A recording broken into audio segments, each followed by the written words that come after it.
The ZEV Duty Slide is one of our favorite upgrades for the Glock pistol. Now, we do believe every single pistol should have a red dot on it, and that is because red dots aren't just a thing of the future, they are the things of the present. They are superior to iron sights in every single way, and something that the ZEV Duty Slide offers is obviously that optic mounting solution, but something that's particularly fairly unique to this slide and just ZEV slides in general is how low optics mount into these slides. So optics do sit a lot lower on these slides, and they also have a very tight tolerance for the optics that they're cut for. Therefore, they will offer better zero retention with your optics. So when you purchase this slide, it's going to come in packaging that looks quite like this. It just unscrews.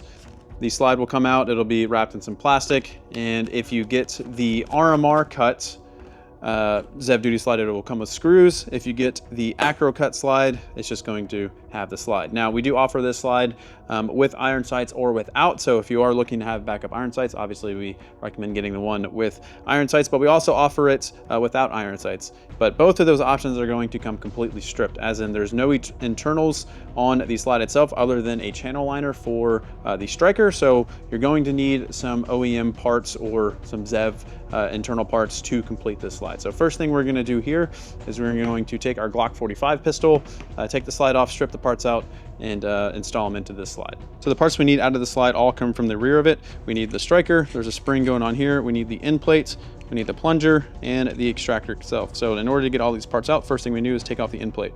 Now in order to do that, this is why you need this little tool here or something similar, something like a very small flathead.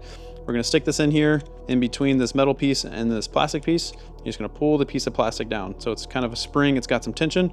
So pull it down, hold it, and as you're doing that, you're going to slide the end plate off. Now there are two springs under there, so if you yank it off quick, those things will fly out. So I'm just going to take this off nice and slow. There you have the end plate. This guy comes out. This spring comes out.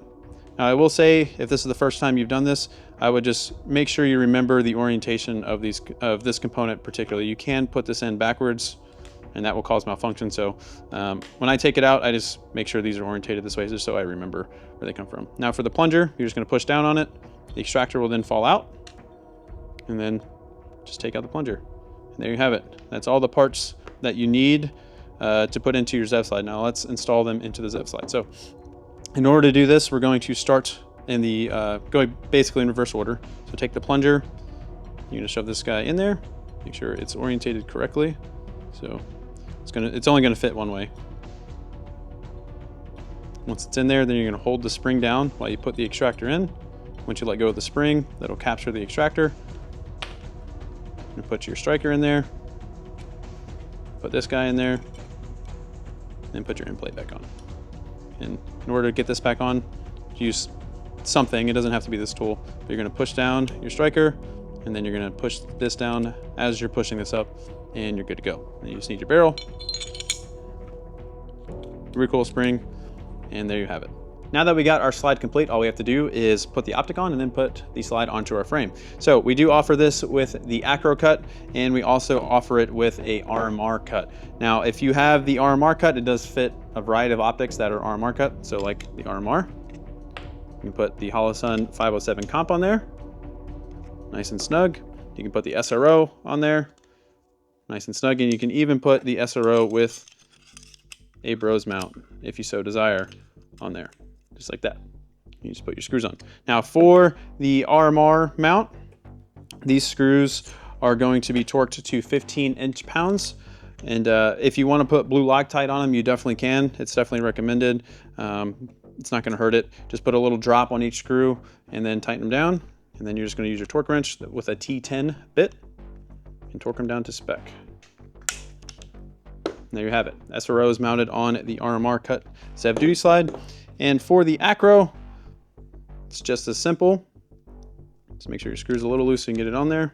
Now acros call for 27 inch-pounds of torque, which is pretty hefty, but we will do it because that is the recommendation. And there you have it. Now the acro is mounted on the ZEV Duty Slide. And then from there, you just install it back on your frame like you would a normal Glock slide. Give it a little function check, and you're good to go. Now, if you are looking to purchase one of these slides, like I said, we offer acro cut, RMR cut. We offer it Gen 3, Gen 5, Glock 19, and Glock 17 length slides. So if you have a Glock 45 Gen 5, make sure you buy the Gen 5 Glock 19 sized slide, just like what we got going on here, and it'll be good to go. So as you guys see, the install for this slide is pretty simple. Anyone can do it. You don't need any crazy tools or anything like that. But if you guys do need help, additionally to this video, go ahead and shoot us an email at team@trex-arms.com, and we'll be happy to help.